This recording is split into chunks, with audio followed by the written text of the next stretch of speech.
I did not lose any family members, but I was deeply affected by what happened 17 years ago.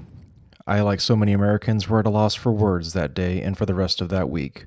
Shock turned to sadness, sadness turned to anger, anger turned to prayer.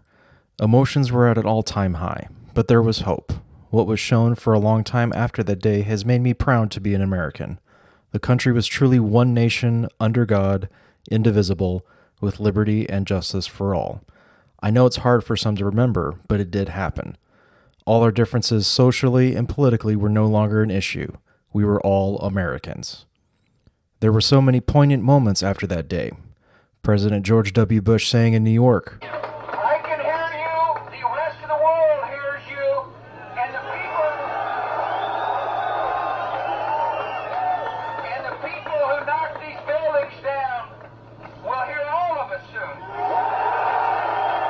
the late Jack Buck delivering a moving speech before the St. Louis Cardinals' first game since that day. Since this nation was founded under God, more than 200 years ago, we have been the bastion of freedom, the light that keeps the free world aglow. We do not covet the possessions of others. We are blessed with the bounty we share. We have rushed to help other nations, anything, anytime, anywhere. War is just not our nature. We won't start, but we will end the fight. If we are involved, we shall be resolved to protect what we know is right. We've been challenged by a cowardly foe who strikes and then hides from our view.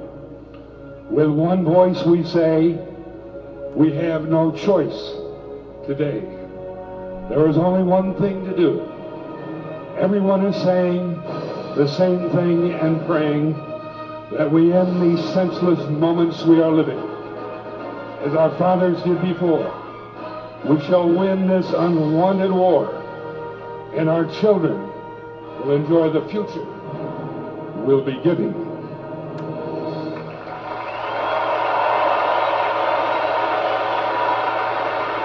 Hearing the story of United Flight 93 still breaks my heart to this day. Some of them, including Tom Burnett, already knew what was really happening.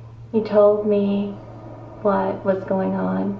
Dina Burnett talked to her husband 3 times. She told him about the World Trade Center and the Pentagon, and he told her this. He said, "Don't worry, we're going to do something." And he hung up. The voice recorder picked up the sound of the passengers outside the cockpit door. One yelled, "In the cockpit, if we don't, we'll die." Then there's the sound of a flight attendant service cart being rammed into the door again and again. The flight data recorder shows Jarrah, the pilot, rock the 757 wildly side to side in an apparent effort to knock the passengers off their feet. What they did in 30 minutes is amazing.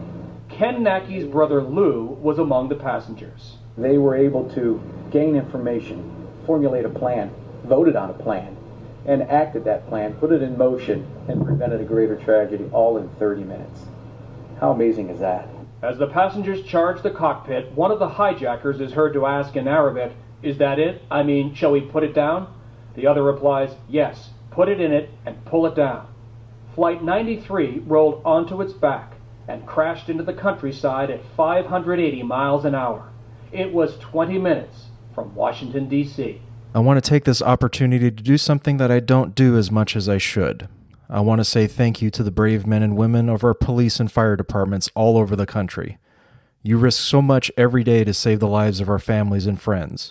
I also want to thank our military who have served their country proudly by defending her since that dreadful day.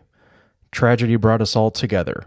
We needed a shoulder to cry on, a place to go pray, someone to talk to. Who's to say that we are a divided country now and can never be united again?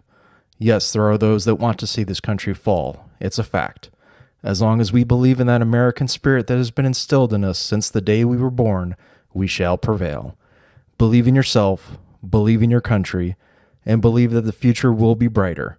There is still good in this world, and that there is no place for those who wish to do us harm. In the 17 years since that day, we haven't forgotten and we will never forget.